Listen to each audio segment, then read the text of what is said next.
Really get this. Good evening, everyone. Thank you for joining us. My name is Tawana Rivers. This is the 10K Project, and we are here again this week to love on another Black founder. Tonight is special, y'all. So Mr. Dale Bryant is joining us from Monarch Village, and Dale is a member. And y'all know I get so excited when 10K Project members come to us to help them with their projects. So Dale knows the lay of the land around here, right, as a member, and he is doing amazing things. Dale is actually in Ghana.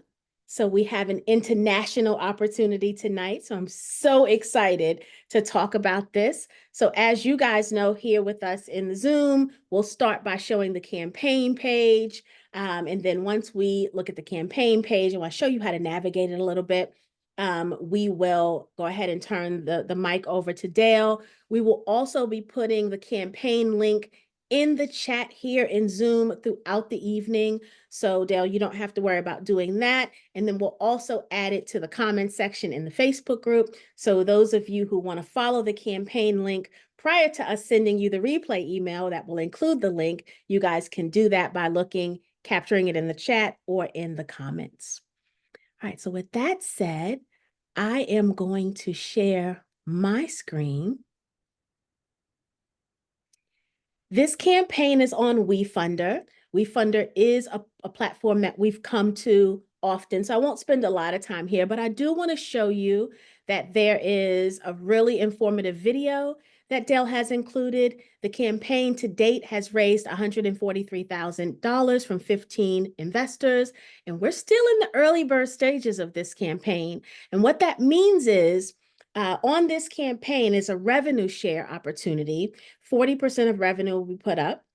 And the early bird special is you get 2.7 times payback multiple versus 2.45. So you guys know I love a good early bird special, right? Because it gives you the opportunity to get a better benefit than those who come later simply by being an early adopter, an early believer. And so if at the end of the evening and if at the end of your due diligence process, you feel like this fits in your portfolio, you don't want to wait because you want to take advantage of the early bird terms. And there's $107,000 left in that early bird round. All right. I always tell you guys when you go to the campaign pages, what do you need to do? You need to look at everything. The founders spend a lot of time putting all the information out here that they believe you should see, right? They know the questions you're going to answer, and so they anticipate that and they add information out here that supports the questions they know you want answers to. So we see the pitch presentation is going to be out here. Dale's going to go over that this evening. There's other information about the financials, the Form Cs out here, what people are saying about the campaign. So you see questions are here as well. So if at the end of tonight you have additional questions, please don't hesitate to go here in the Ask a Question section and answer them. I love that we can see some activity here. That means that Dale is answering the questions of the people, right? Sometimes we come out here and this page is blank and you wonder, you know, do people understand that this is here? Do they know this is a place where they can ask questions? Well, we don't have to worry about that here. We can see there are plenty of questions and answers here. All right. So with that said, I am going to stop sharing. Mr. Bryant, I am going to turn it over to you. First of all, thank you so very much for being a member of the 10K Project, but also having this amazing opportunity and bringing it home to us so that we can support you. Not only a member, but I would like to add an active member. That's right. So good to be here. Been a member for a long time, seen a lot of things, and you never know when it's your turn up at bat. You got to be prepared. So here we are. My name is Dale. Just want to say I'm broadcasting from Ghana now. My wife and I moved here 2 years ago. She was burned out in healthcare. The political unrest was much, and COVID hit her hospital. And that was the impetus for us to consider looking at other places to write it all out. And so we investigated Ghana in 21, moved in September of 22. Off the plane, I've been looking for opportunities. There's a lot of opportunities here in Ghana. And because of the cultural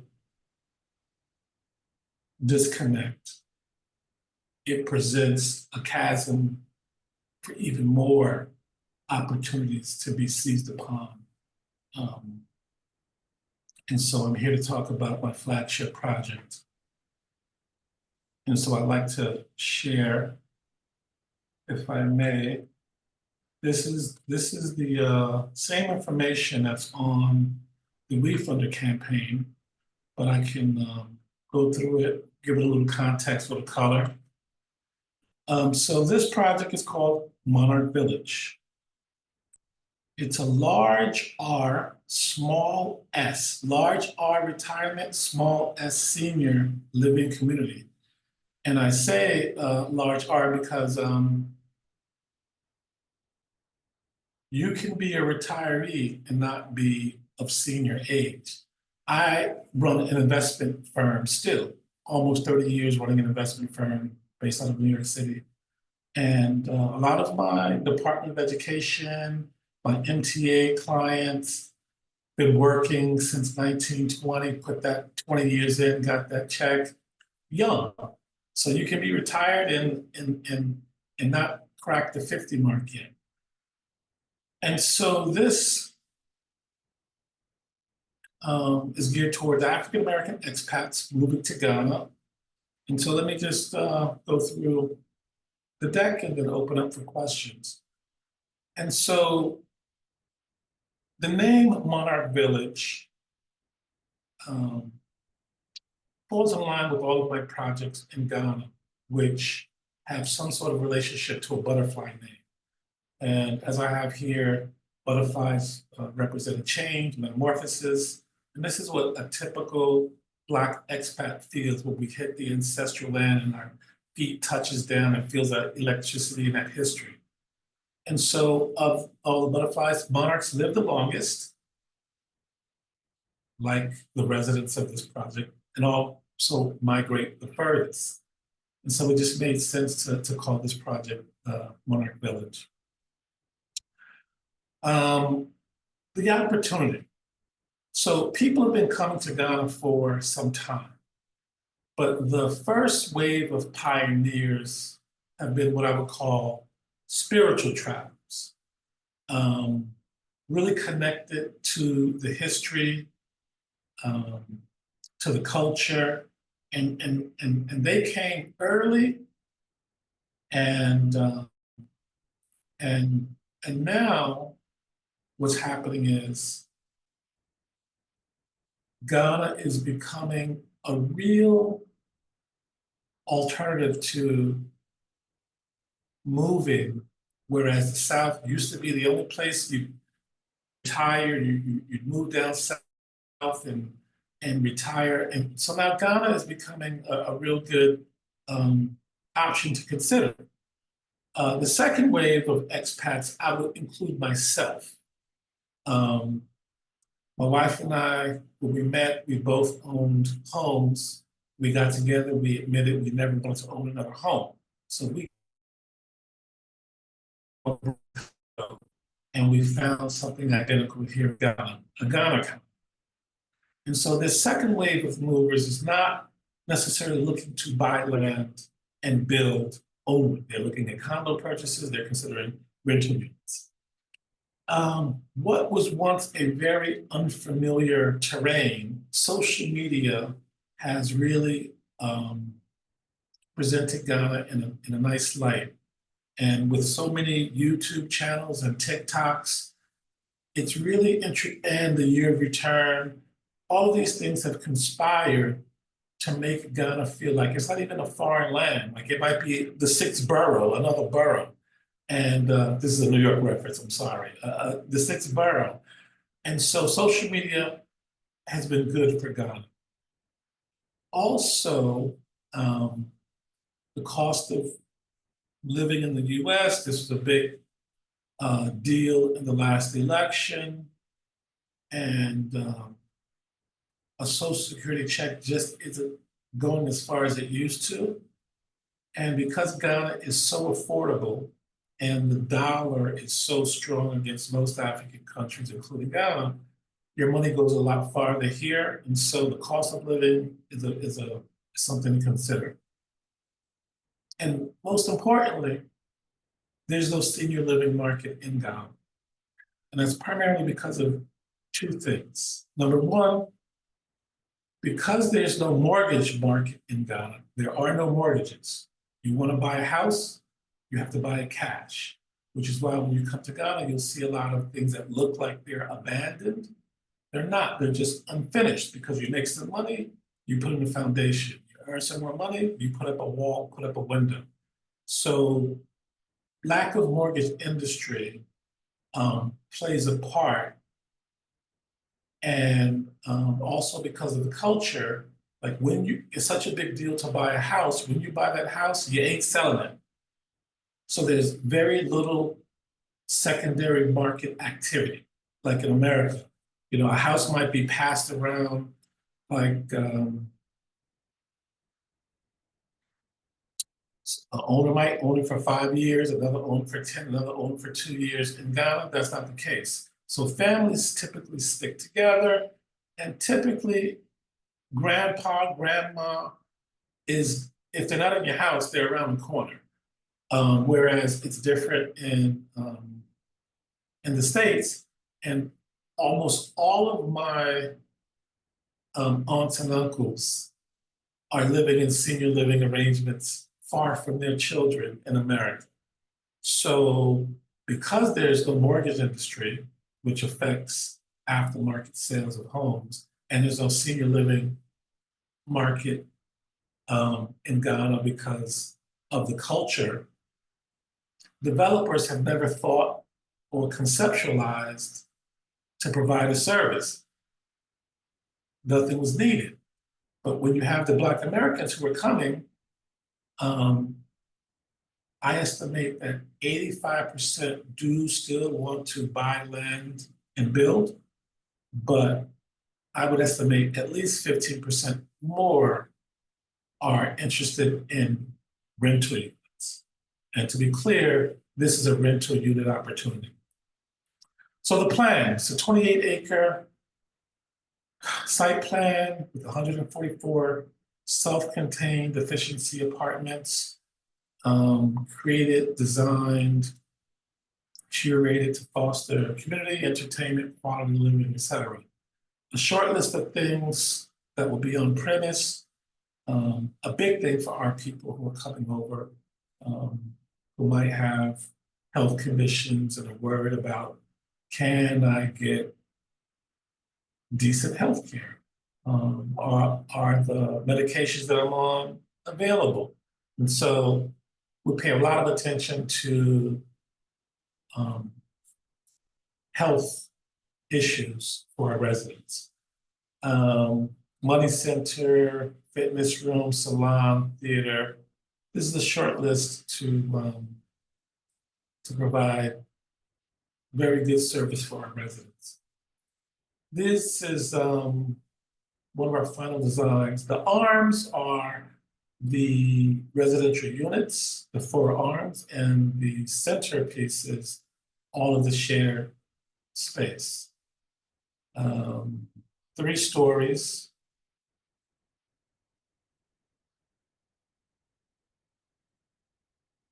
And again, this is on the WeFunder page so that after you finish listening to me give context, you can go back and see it on the page as well. These are the efficiency apartments. They're 1 bedroom, for the most part, maybe 90%. And I'll explain why. And 10% will be double occupancy. So this is important, especially for this crowd. This is my cap table roadmap. It's designed to show investors where they can get in that's most comfortable for their risk appetite and their return expectations. So we're currently in that first box, phase one red box, the revenue share. The next round after this closes end of the year. This initial revenue share closes end of the year. The next round will be a price to equity round. And then the last three boxes, what I call professional. These are people who are on the sidelines looking. They don't want to write checks just yet until most of the project has been de-risked. And for that, they'll be happy with fixed rate of returns. I do want to point something out very interesting. I purposely left old information up on this slide to make a point. So the 15%, 13%, 11% are preferred share rates that the professional money can expect. These were rates that I put up that could be paid and the project would still be profitable before the latest round of interest rate cuts. And whenever the Fed lowers the rates, the world lowers their rates, and expectations follow the interest rate cuts. So what I'm saying is, whenever professional money is looking at what kind of return they will accept, they'll take a safe security like a 10-year note or a 30-year bond, and they'll add a couple of basis points above it, 300 basis points, 400 basis points, 3%, 4% as a risk premium, and that will be an appropriate return given the additional risk versus a note or a bond. So that 15, that 13, and 11 will come down, which means more money for investors, but I wanted to leave it up. I wanted to put the old information up to show that interest rates have moved in this project's favor. So in this first round, you'll see looking to raise about 250 or a little bit more $1,000. And because it's a revenue share, I'll just share revenue projections, 144 units. So I believe that my market research has shown that I can get somewhere between 500 and 650 US dollars per month for these rental units, given all of the support and amenities that come along with being a resident. I listed the $350 column because even at $350, the project is profitable. I believe I could get $650 for rent per month. And at the bottom right, I've taken the average Social Security check from the Social Security Administration's own website, 1,900, to show that even if I asked for $650 in rent, it would be about a third of an average check. But unlike the analysis of a US-based resident,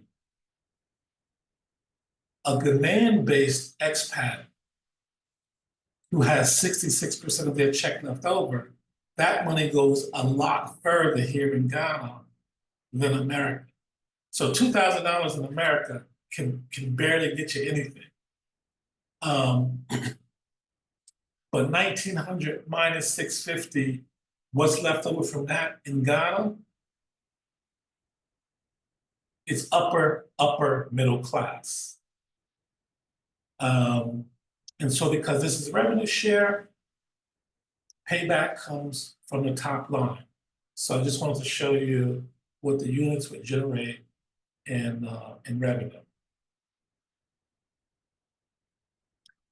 Now, what's interesting is, even if I can't get to 650, let's say I can only get 500, because the market will tell you what you can get. You can ask for anything, but the market will tell you what you can get.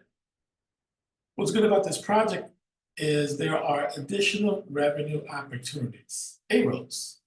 So, storage units. I'll ask the chat if they agree with my projections. I'm saying at least 30% of residents will lug a lot of their stuff across the ocean. Like most of us have had storage units, and you're attached to your stuff. I'm saying at least 30% of our residents will spend X amount of dollars to store some of their belongings that they don't want to let go. People I talk to believe it could be as high as 50 or 60%. So that's another revenue opportunity. The double occupancy will rent for higher than the single units. And finally, you have to expect, and this has been my experience here, that people who live here get visitors. We get a lot of visitors. The people that we know who live here get a lot of visitors. When people know that you live in Ghana, it's like, I've seen people more here in Ghana than I've seen in Brooklyn, around the corner.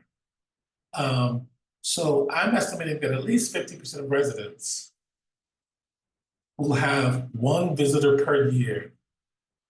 And we have Airbnb housing stock to house those visitors.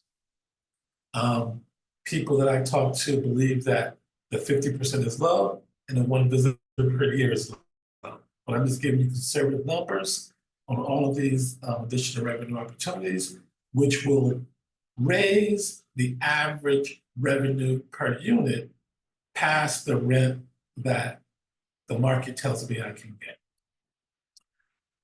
And one of the biggest advantages of this project is the currency play.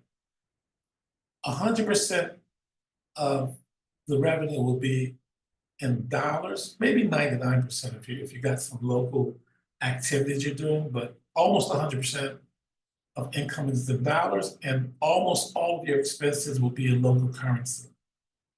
And the reason why that's a big deal is, let's just take your biggest expense or one of your biggest expenses, it's either rent or labor, depending. But we're going to say that for the most part, labor is your biggest expense in business. Your average service salary here in Ghana is about 700 cedis to 1,000 Ghana per month. $50 to $60 per month. People are living off. I expect to pay somewhere between 3 and 4 times that. Somewhere between 3 and 4,000. There's a lot of government jobs that are getting 3 or 4,000 cedis per month. But even paying upper middle class wages will cost us about $250 per month, which, if you're a US based investor looking at your big expense, your biggest expense, to say that you can get a person for $250 per month and not exploit them is incredible. And so we'll pay 3 to 4 times the market rate, but because of the currency advantage,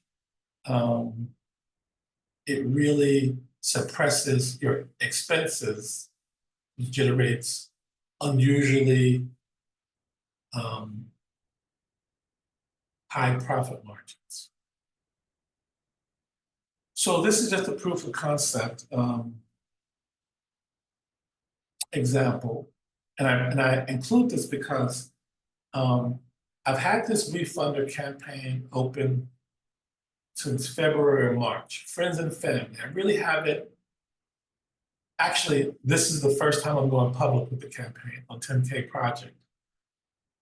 Having said that, I get random emails from people who don't know I'm working on this project, but know that I talked about Ghana and relocating to Ghana. I get random emails from seniors and retirees saying, can you help me find something in Ghana? So I have about 8 of these, which I find to be just amazing, given the fact that I only have 144 units and I haven't even talked about the project. Not a Facebook ad, not enough. So to me, I think this is a good sign. This is a woman who moved from California to Panama. She was liking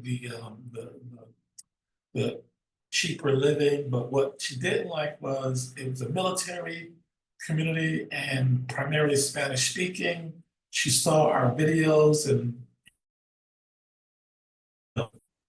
helped when I talked to her and told her about the project I was working on. She she told me I was heaven sent, so I'll take that as a compliment.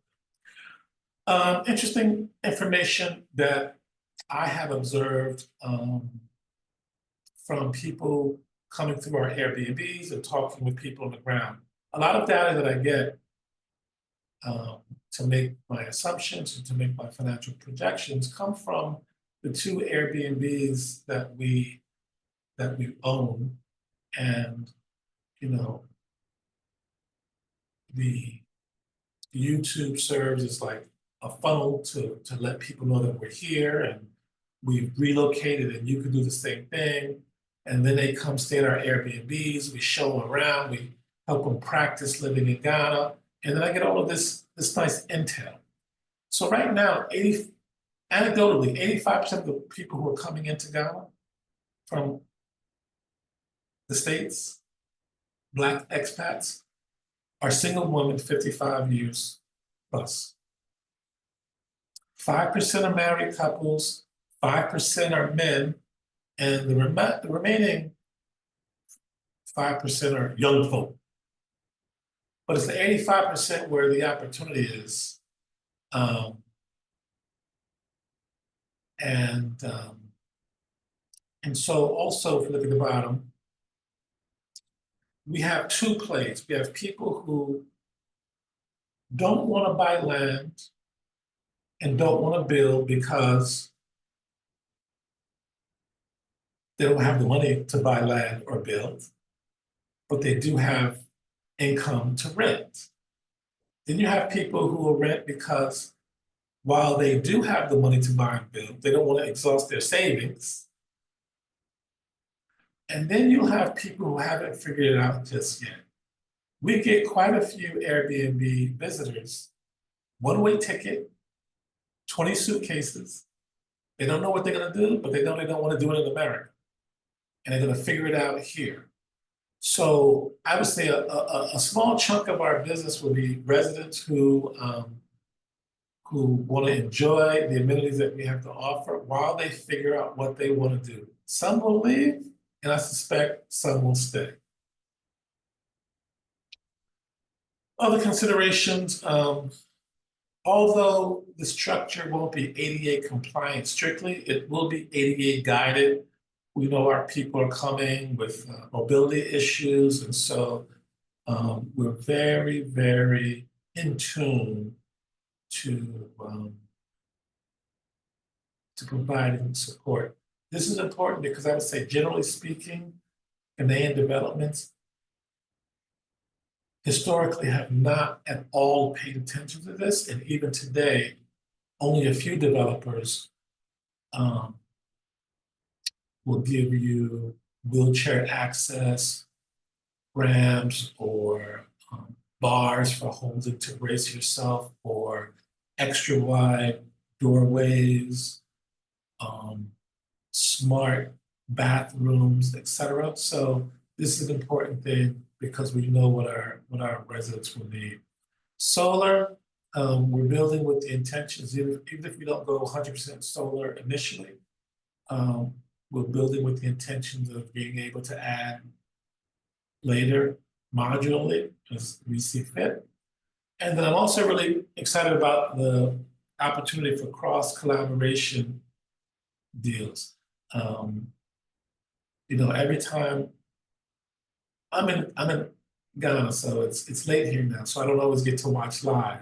So I wake up in the morning, and as I'm going through my morning routine, I play the video, and I'm like, oh my God, I wish I was on that video last night, so I could have told that person, I'm gonna buy this from you. So the last person that we saw recently was the I call her a patio furniture lady, and nothing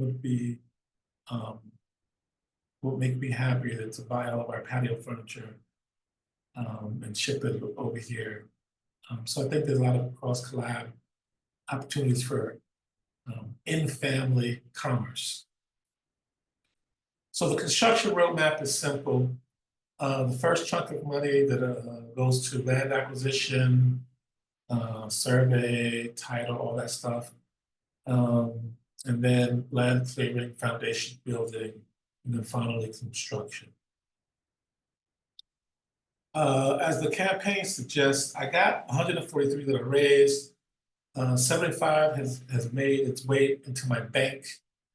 And so this is where we are. That 75 can buy 9 of the acres that's needed. Each of these boxes is 1 acre. So you can see how our facility, our main facility, spreads across 9 acres. So right now, I have the money to buy the 9 acres that the main facility will rest upon. And then this is what it will look like with the storage units, with the Airbnb units, and other amenities. So on the left, you have what it would look like on 20-something acres, and on the right, depending on the amount that I raise, if we're so fortunate to get a nice influx of money, I would actually end up buying another 20 acres to include farmland. So for the opportunity for residents to have their own farming section so they can grow produce themselves. That's been I would say a surprisingly huge request. Also, to be able to have deep walking paths and bike paths and things to just keep the residents active. And so 20-something acres at minimum, but depending on the raise and the pockets can really make it a nice, huge development. And the expansion plans, I'll talk about lightly because they're down the road, and I usually don't talk about this, but I want to give the listeners a little insight into how big this can be, will be. So Ghana will be the flagship location. Most Black Americans look at Ghana as the doorway to West Africa and to Africa. In fact, when we get Airbnb visitors, they'll stay with us for a week or two, and they're like, okay, now we're off to Rwanda to see if we want to stay there, or we're off to Kenya to see if that's better for us. Ghana's the first stop. They come with us, and then they're off to like 3 or 4, 6 different other countries as they evaluate what's best for them. So in Ghana, I believe that we can add another 4 to 5 locations with different climates, different cultures, mountains, tropical, coastal, the bush, northern, Kumasi, the second biggest city. And then I believe that there's opportunity for at least 5 of the countries that always seem to be under consideration along with Ghana for relocation. So there's more locations in Ghana, there's more locations in West Africa. And when I've talked with some of the deep-pocketed real estate funds who look at the flagship project as a little too small for them to write their minimum check sizes, when we get to this level, and there's opportunity to really absorb big investment to spread across maybe 10 plus different locations, there's the opportunity for some of that Ghana interest. And there's a lot of real estate Ghana interest bubbling right now. And it's only going to get more. I believe those checks will come in. And so I'll finish my presentation, this light presentation, with a question. I asked everyone the question. It's a trick question, so I apologize in advance. Because if you answer a certain way, then I don't see how you cannot be an investor. And the question is, this project has 144 apartments for rent. Do you think that I can get 144 people to rent from America? If you believe so, then you should be an investor. I've told one of this before. Personally, I think I can get 144 renters from Bed-Stuy or from MTA or from sanitation. And so it's a rhetorical question. I believe I can. I believe I can fill up another 3 to 5 locations. And if you believe I can, then I would invite you to not only consider it, but to act and join the family and be an investor. And the last thing I'll say is, although the minimum investment, and we'll talk about this, the minimum investment is by the crowdfunding their rules is $1,000.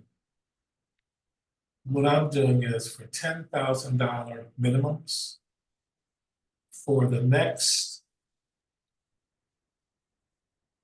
capital fundraising round, which will be equity, I will incentivize, I will add very appealing perks in the equity round for people who come in at the $10,000 level in this revenue share. And so with that, I'll stop sharing and I'll open up the floor for any questions. Wonderful. What, you said you wanted to be the first investor? What was that? you know your girl got questions first, right? Wonderful presentation, Dale. Community members, now is the time for you to put your questions in the Q&A. I have been scribbling on my piece of paper. I got so many questions. I want to go first.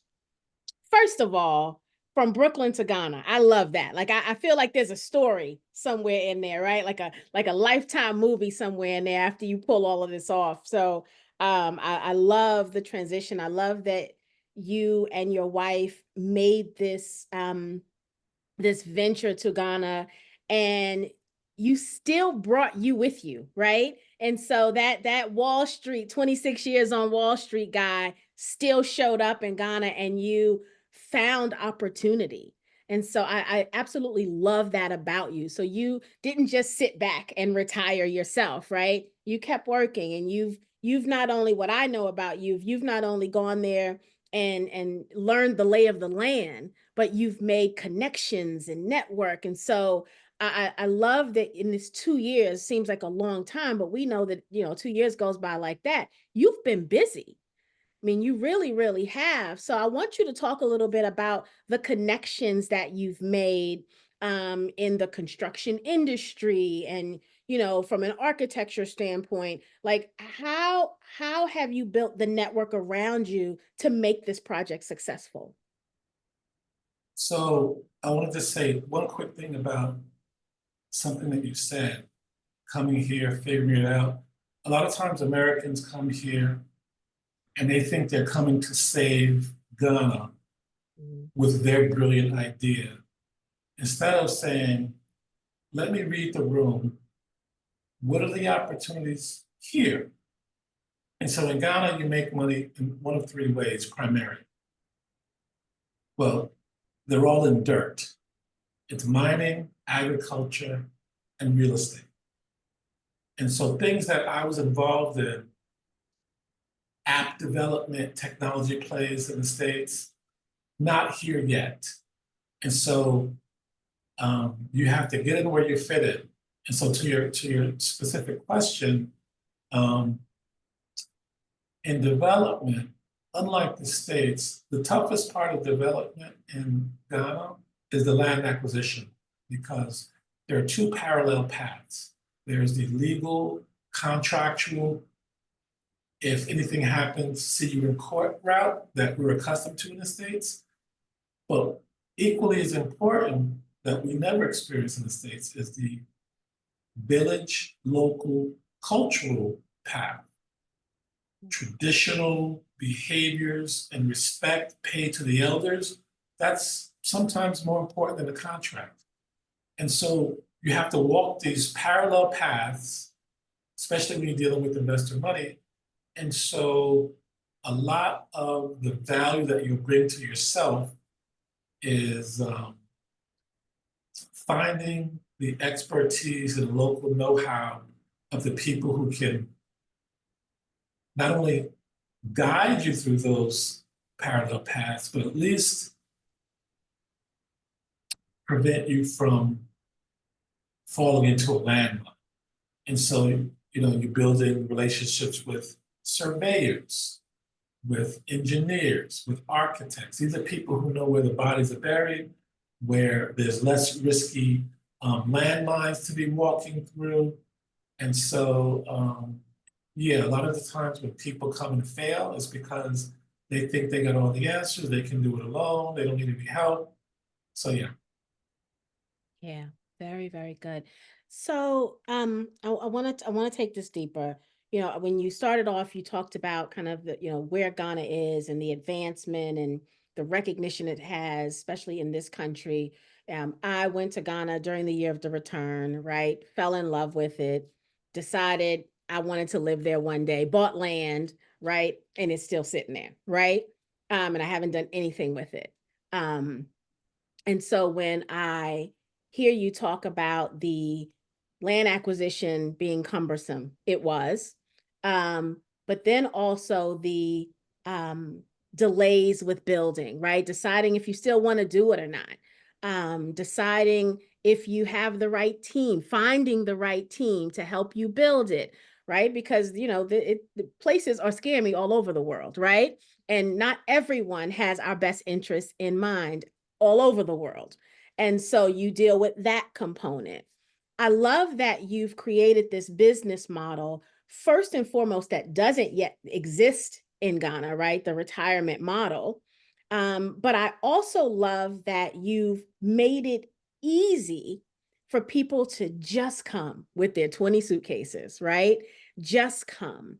And so I want to talk about the units for a moment.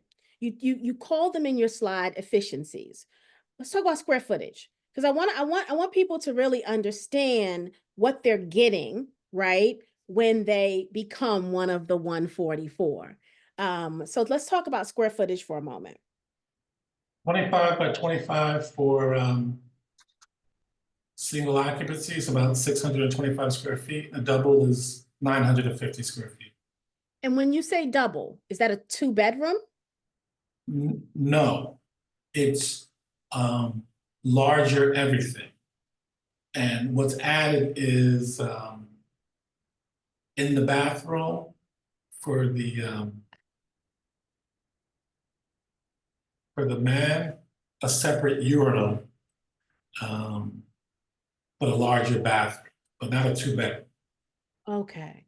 So a double occupancy is meant for two people. I mean, just what it sounds like. Meant for a two-person family versus just a single. Because from our observation, outside of that 85% coming in, single Black women and young people who are not our market, and single Black men are couples, married couples.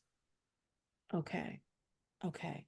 And then for the people I have visiting me, they don't have to stay with me, right? They can go to the other part of the in that wonderful uh, uh imagery where we see the Airbnb kind of area, right? Almost look like its own little town, right, on the property.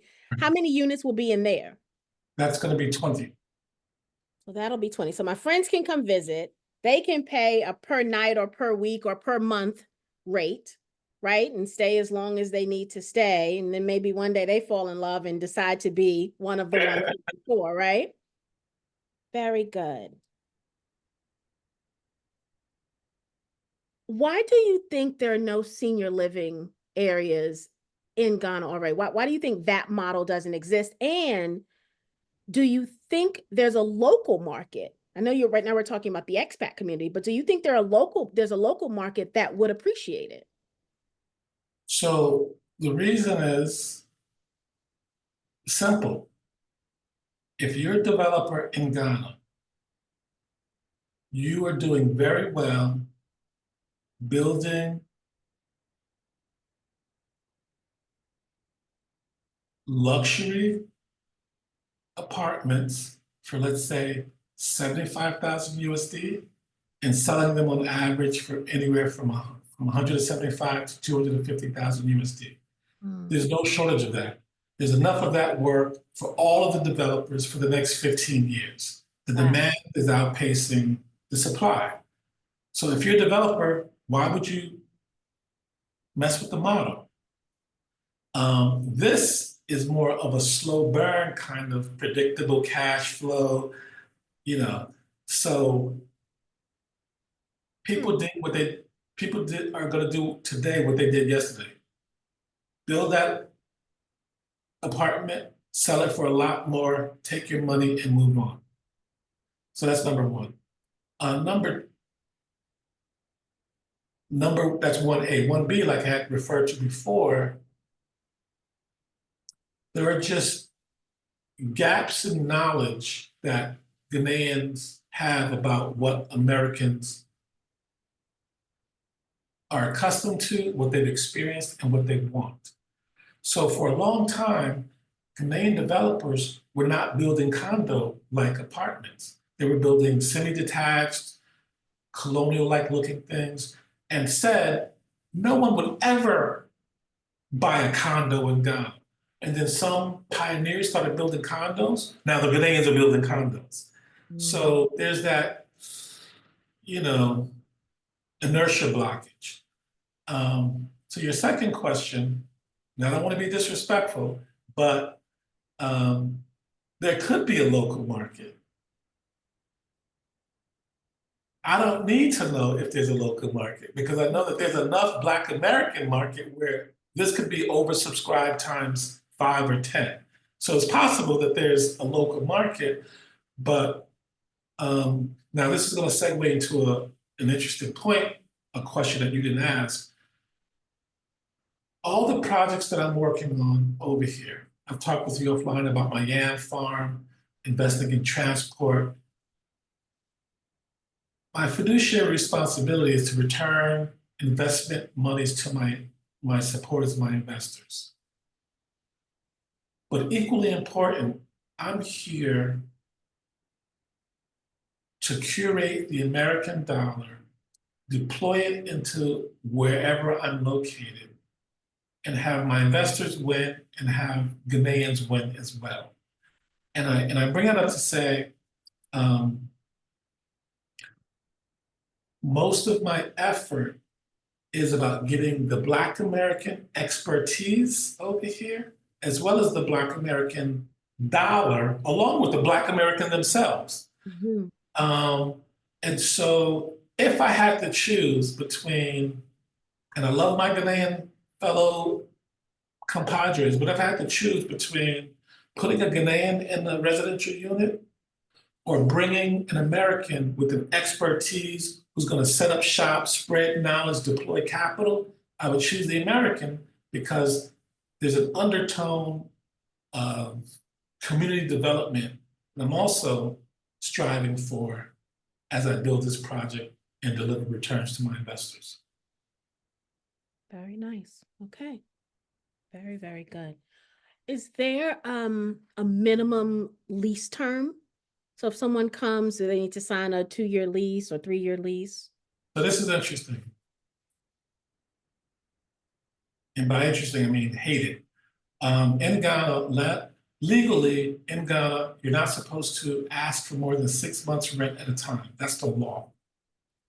What happens is Ghanaian landlords always ask for at least 1 year, many times 2 years worth of rent upfront. That's just the culture. That's just breaking the law. I know that my residents are getting a pension check or social security check, so they got cash flow matching that they need to do. So this would be just like they are in America, where it's monthly. I will probably offer discounts for, I won't require any commitments. It can be month to month, but I will offer discounts for people who do 6-month commitments and 1-year commitments. I love that. Very good. All right, community, now it's your turn. Let's see, we got some questions here. Let's see. Karen says, do you expect the percentage of married couples to increase? Well, let's look at the reality.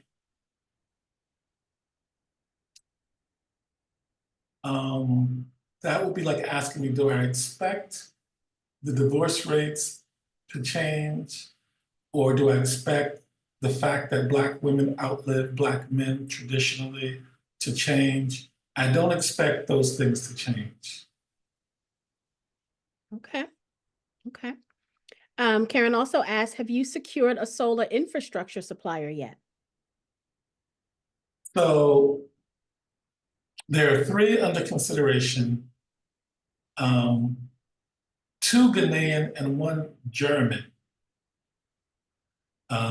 So I'm getting pricing bids from them as we speak. Karen, do you have a 4th recommendation for Dale?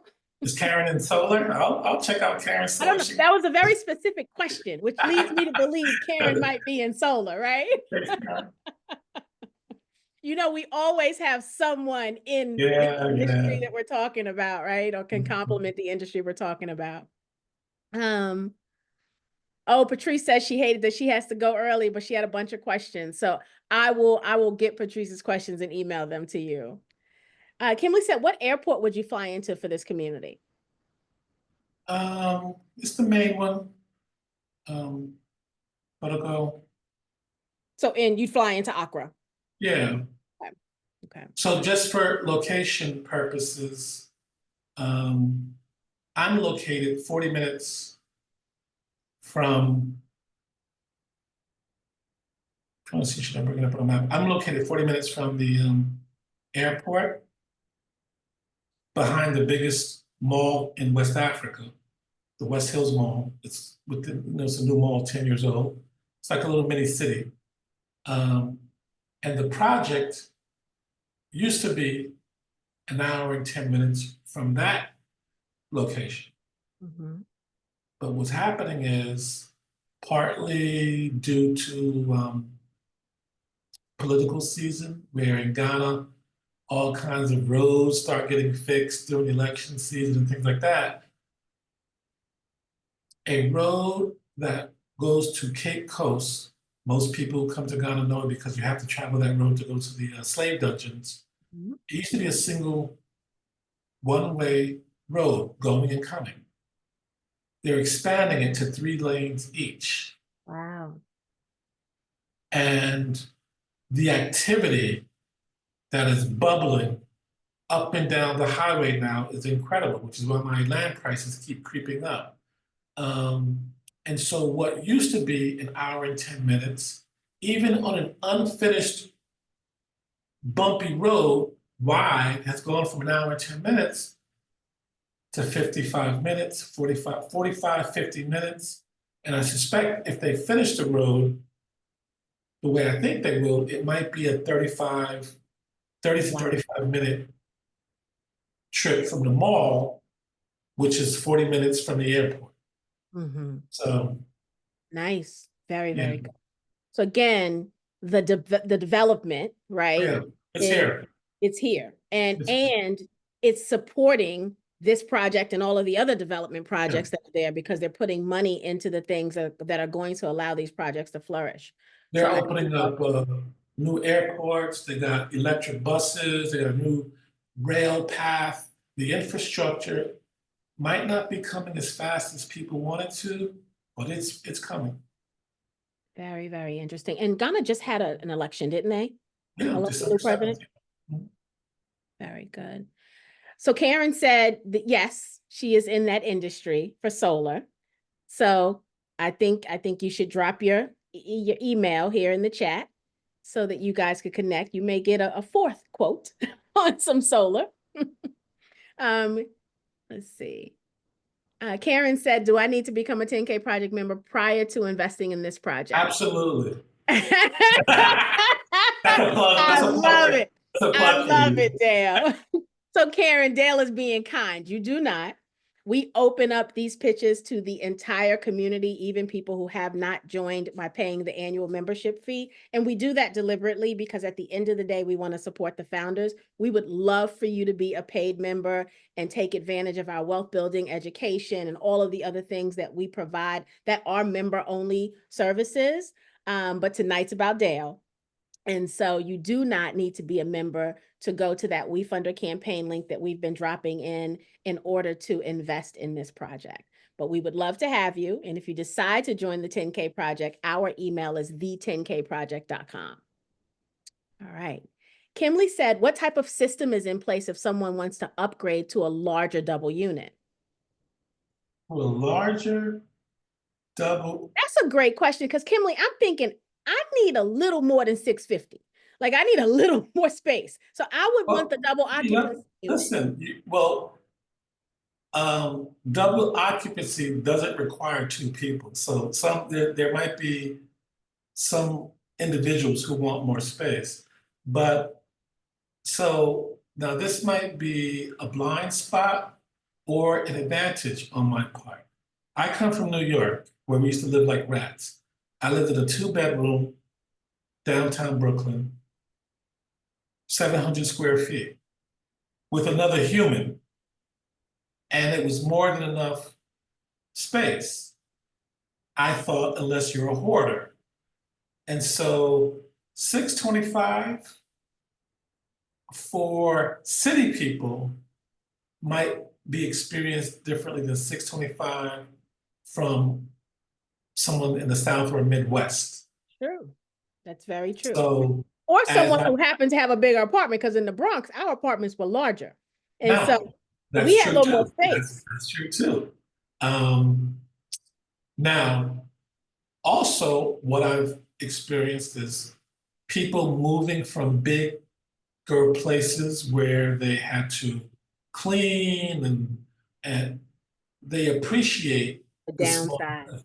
right? Because remember, um, here, the concept is in your efficient apartment, you can exist very comfortably. But when you want to experience bigger things and airy things and communal things, there's a lot of space with Come out to the people community. and Right. nature. Right. Got you. So, Okay. yeah. That's a good point as well. There's a Right. community right Right. outside the door, Right. right? Right. So I don't have to have everything I need right here Right. in the space because Correct. I can go out not Right. far, right? A few steps away and enjoy all of the other things I need. That's a really Solo, good point. So there's a solo or mindset shift that'll take place, right? yeah. Yeah, very good. Um, Priscilla says, what's the timeline for the completion of this awesome project? Well, if I had all the money today, my construction consultant says that this could be built in a year and 4 months. Wow, that's great. Um, because it's not a complicated structure. It's 3 stories. It's not 12 or 15. There's no complicated, sophisticated. It's just a very simple structure. Um, so because I don't have all the money, I'll do it in stages because the professional money who will come in at the end, they want to see milestones. And so whereas my friends and family have written checks with me just putting something on a napkin, the professional money wants to see concrete in the ground, rebar sprouting. Mhm. And so it'll be a little bit longer than a year and 4 months. The good news is, unlike most businesses, which typically require 100% of completion before you start earning a dime, I could theoretically earn money by just building the first third. So I don't have to have all of the construction Right. things paid for before I earn revenue. Yeah. So, yeah, And your design is conducive to that, right? right. Actually, when I was looking at it, you've got one shot that kind of shows the aerial view. I actually said to myself, I would do the Airbnb units first, and then I would do the first wing of the community and then build from there. Yeah, Okay. you can have that idea for free. Very nice. Talisha, do we have any questions in Facebook? No, ma'am. Right. Anonymous says, how much of the development is required to be completed before open? And realistically speaking, when would investor revenue return be possible? How many years? So I believe that once I start going on the investment tour, this being the first stop, I believe I can raise probably 500,000 or a little bit more in 25. And 500,000 will go a long way to get dressed up for the prom so that the big professional money investors can come in. And so I believe that if things go according to plan, I can have all, if not most, if not all of the money mid 26, which means that I can start building end of 26. So I expect some revenue to start showing up in 27. Nice. That's, even if you said 28, I think that would have been a nice. Yeah, and I would have said 28 if I needed to complete it 100%. Right. But to your point, in stages, 27. Now, fully completed, end of 28, maybe. Yeah, very nice. But your costs are so low. I mean, I'm going back and visualizing your slide where I look at, you don't have to charge much to make that profit. I mean, so you've got good margins. Okay. Karen says that she says she's giving you her information. Fresh Green Power at techsister.com. Did you capture that already, Dale? She's giving you her email addresses, and she says, thank you for your time answering and sharing this valuable information. Her strategic partners are Black women. So you've got 2 Ghanaians, a German, and Black women. 20 plus Send it years to you, Dale. in I renewable just copied energy. it and sent it to you, so you don't have to worry about that. She's already in the lead. She's in the lead now. So Karen, you're in the lead. I love it. Very, very good. All right. Any other questions for Dale? Make sure we don't have any stray questions in our chat. So I just want to remind our viewers that this first phase of a revenue share, I wanted to present the opportunity so that off the top, off the revenue, before anything is spent anywhere, we return the money as fast as we can. And I did it that way so that I could also give them confidence, like reward for showing early faith, early support, but also confidence that to even come in at the next round, additionally, as an equity partner to not only provide a faster return, but for me to give those early adopters my payback in terms of showing up early and showing support.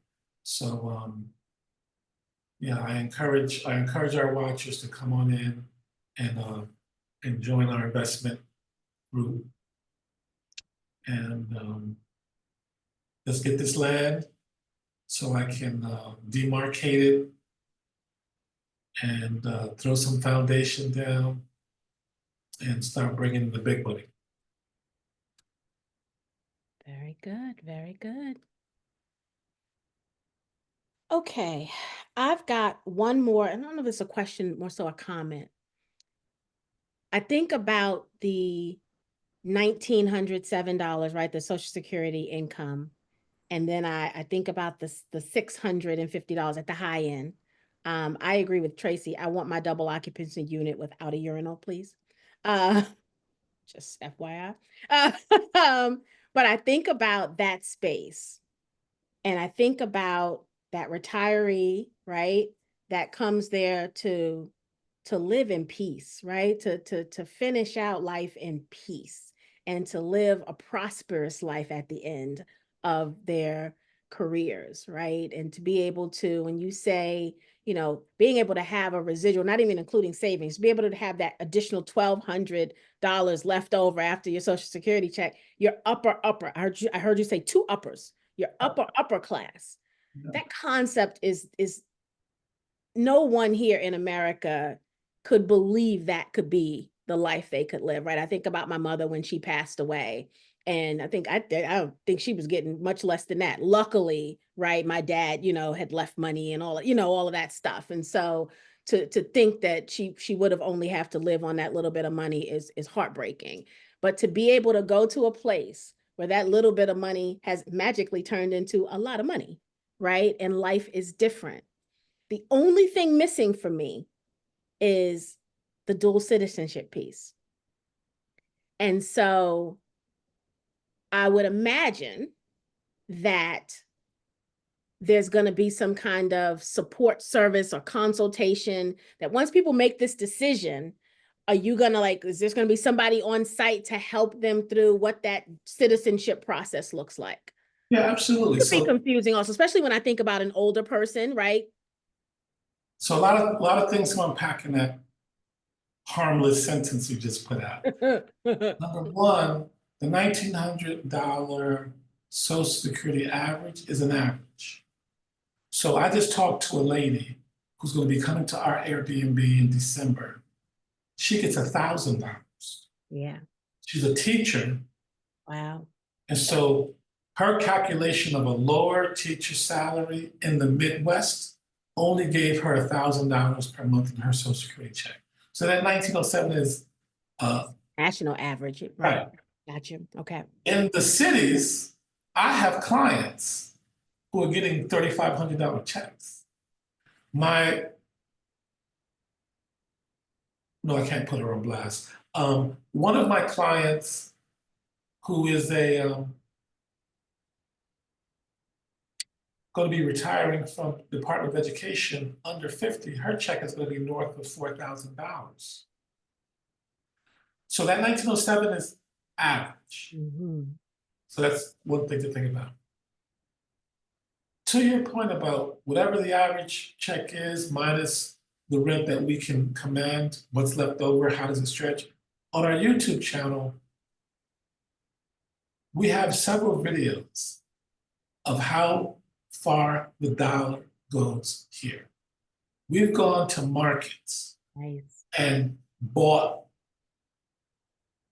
veggies and fruits and fish that you can't imagine And when you come back and calculate what it costs you, it's fractional.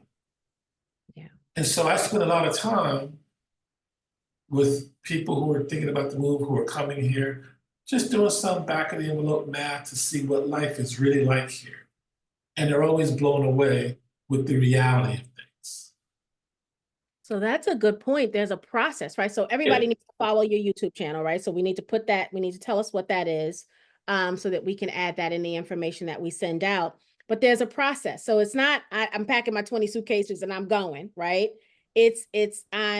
I'm joining the Monarch Village community, and I'm kind of onboarding, right? And getting the understanding the lay of the land, right? So it's almost like you're building community even before you build the community.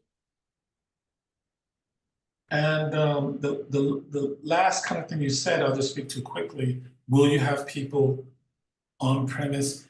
Well, we know that typically Americans, we come here and we have challenges around certain things.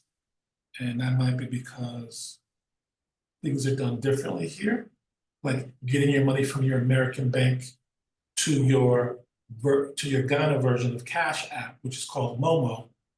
So that's not an easy thing. I know how to do it. I show all of our older friends how to do it. Having on-premise help with moving your money will be a big thing. So like a banking center, et cetera. Because you know what my background is in finance, I'll be able to offer a service that other developers can't even offer because they don't have my background. And that's a money center at almost zero cost to help you manage the money that you don't want to seem like it's too far away from your grip. So that will be there. But to your specific question, for all things immigration, for all things residency permit, for all things work permit, these are all the tough things that us expats find a lot of challenges and headwinds getting and accomplishing because things are done differently here. The same things that I do helping the people who come to our Airbnb, I'm walking through this stuff, we'll have on-premise, on-site assistance with that stuff. So yeah. Wonderful. Yeah. I love this. I love everything about it. As I stated, as someone who now has land in Ghana, a plan like this makes me reconsider, right? So I may need you to help me sell my land because I like this. I like done for me. I like easy. I like not having to deal with anything that is not easy these days, right? I like the sense of community still around me, right? It's one of the things I realized I like. We just went to Morocco with the women's retreat, and they have communal eating for breakfast and for dinner. And I didn't think I would like it, and I loved it. Like it felt like at the end of the day, coming together as a community and hearing what everybody did today, it blew me away that I loved it as much as I did because I'm a loner, right? But I'm learning that in my older age, community matters so much more to me than I ever thought it would. And so I love this idea of a community of expats Now, this way. since you brought up community, I'm going to speak to it. So right now, because the Black Americans who come here are spread far and wide,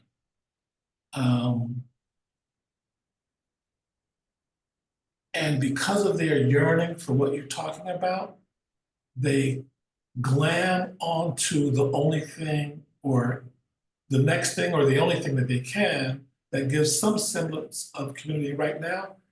It's a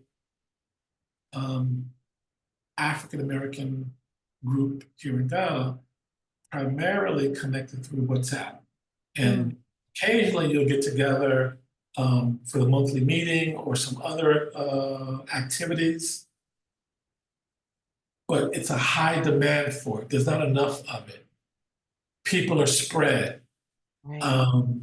And so I believe that that's going to be one of the biggest draws here because it's elective. Sometimes you want to be left alone, and you can be. Sometimes you want to interact with nature, still alone, and you're allowed to. But sometimes you want to yuck it up with someone, and you have that option to double dutch jump in when you need to, and then out when you need to. So the options are there. There's nothing like that here right now, and I think that most people, look, you would probably want that if you were moving to Missouri, but you definitely if you move into a foreign land, I think. Yeah, agreed, agreed. So there's two things we need before I give my final statement. Kimberly would like for you to share the Airbnb link to your current Airbnbs. And then also I want you to share the YouTube link or tell us what the name of the YouTube channel is so that we can. Off the wheel, off the wheel. As a matter of fact, let me just do something, if I may. Absolutely. And Larry said, Larry is a fellow founder over the top ladder, Larry Mickens. He said, Mr. Bryant has thought a lot about this being a success. Excellent concept. Yeah, I have. So let's see. So let me just. Okay, so Talisha just put the YouTube. Oh, she did? She put the YouTube link. Okay, very good, very good. That's And good. then the Then the Airbnb. Airbnb. The Airbnb is there.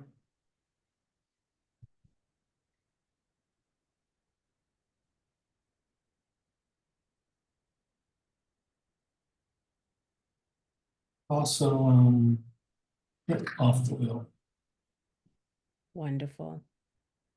Oh, we got to put it. Let's send it to Talisha. You got it. Yep, perfect. She sent it to everyone. Wonderful. Very, very good. Well, this has been a wonderful evening, like I knew it would be. Wonderful presentation. I will give my final statements and then Dale, I'll let you bring us home. Um, First of all, again, thank you for allowing us to be a part of this journey and sharing this campaign with the 10K Project community. I always feel a little warm and fuzzy when one of our members has a project and can present it to us. And so thank you for that. I also want to say to the community, I remember a couple of years ago, we talked about, we want to do stuff on the coast. We want to invest on the continent. We want to invest. Like that was like a running theme that we talked about. Here's an opportunity to do just that, right? And it's an opportunity because one of the other things we talked about, again, out of all respect to our Ghanaian brothers and sisters, one of the other things we talked about as being a barrier to entry in that space is the trust factor, right? Is that we don't know the people, there are no boots on the ground. There's, how do we trust? That came up in a conversation a couple of times. In this situation, that is eliminated, right? And it's also a founder that understands the American culture. They understand the culture of their investors who are American, right? Because we know there's some differences and some variances there. And so I love that there is an American who has submerged himself into the country for the last 2 years and learned the lay of the land, building connections, creating this amazing project that now we get to follow, right? Potentially invest in if that's what you all decide to do, but you get someone who understands our culture, our ways, the way we think, the way we need to hear things, the way when we say things, what we really mean, right? All of those things that Americans kind of get a bad, especially Black Americans get a bad rep for because people don't always understand us when we travel to other places. I love that you get that in Dale. And so, your job at this point is to continue to do your due diligence. I will never tell you not to do that. So do your due diligence. If you decide to invest in this project, please do so in a timely manner because that early bird that early bird deal is still out there, right? And I want you to get it, take advantage of the early bird rates. So there's that. But even more than investing, I want you to please share this campaign. Dale said that this campaign's been up since February. I want to kick myself for not seeing it sooner. And shame on Dale for not telling me about it sooner, but he's already been fussed at for that. But we want to make sure that we get in and that we, if we're interested, that we execute this, right? We've talked about the gift of equity. So this is not just about you this holiday season. Instead of running out there to the big box stores and all those other places trying to run out for last minute presents, go ahead and sign your loved one up. As long as they're over 18, you could sign them up for a WeFunder account. You could put this money, right, invest in their name, and that revenue share, when it comes in, guess what? They got a check coming that they don't even know about. Isn't that a wonderful gift, right? So the gift of investing is something you could think about doing. But definitely tell your family and friends and your loved ones about this. Post it on your social platforms. We want to make sure Dale gets enough money to buy all of the lots that he needs, right? And then maybe even enough to start breaking ground, right? So we definitely want to do that, and we want to maximize what his phase one is going to look like, right? He's going to get to his phases. He's going to do this. There is nothing in my mind that is not going to tell you he is going to succeed at this. But how awesome would it be to be a part of it, right? How amazing would it be to be a part of, first of all, the first senior living facility in Ghana, right? Let's say that first, right? So you're an investor in the first senior living center.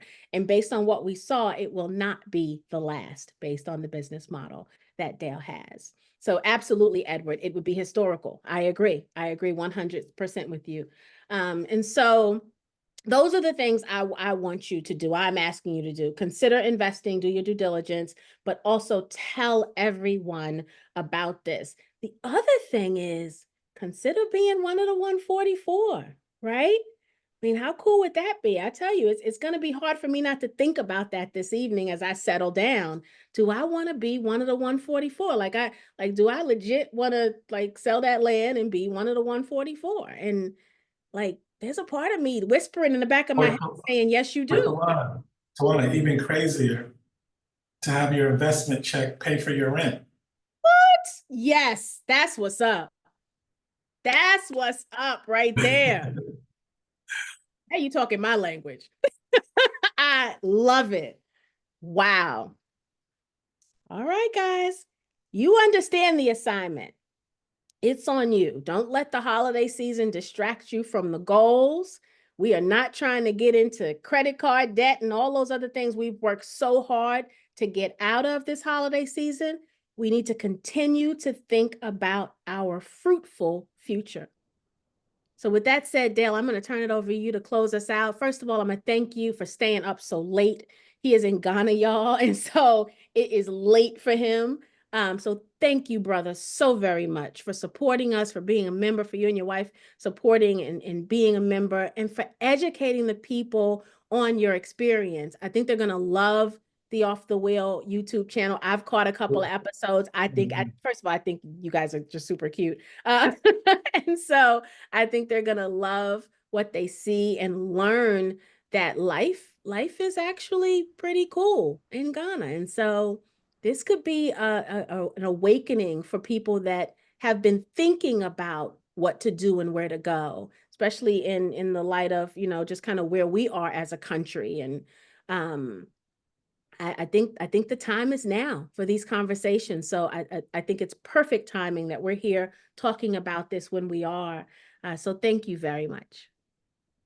So I want to just say 3 quick things. I only had 2, and then you just said timing, and it gave birth to the 3rd idea. And I'll start with that one first. I equate Ghana to the South Bronx 1980. Ooh. Back then, I think they were trying to sell buildings for $1, 3-legged dogs, burning garbage cans. Maybe it didn't deserve all the bad press it was getting, but that was the image. That was the South Bronx, 1980s. Now, on the Grand Concourse, a place that I used to be afraid to go to as a kid, there's private equity firms doing $50 million deals in the South Bronx. Eventually, everything gets developed. It's just a matter of, are you going to be on the investor side or are you going to be on the consumer, I'm spending on it side? That's where Ghana is right now. Ghana is brand new, an infant. A lot of things that people complain about or people wish were different is because it's a new country. Mm-hmm. Things are developing. We're writing the rules as things are happening. Now is the time to come on board because I will tell you, other people are coming. I got bad news for you, Tawana. When I look at the statistics of the Ghana cards that are processed, Black people are not number one for new residents. Mm. I'll just leave it at that. So a lot of times we're late to the party. Yeah. And what happened? How come? This is the time. So I'll say that. That's number one. Number two, it's very rare where you can embark on an endeavor where you can get an appropriate risk-adjusted rate of return that is good for you and your pockets, but also to do something good in life. And like I had warned against, a lot of times Americans come to places, Ghana in this case, but other places around the globe, they think they have all the answers. They're the saviors. So I'm not here to say that I'm saving Ghana.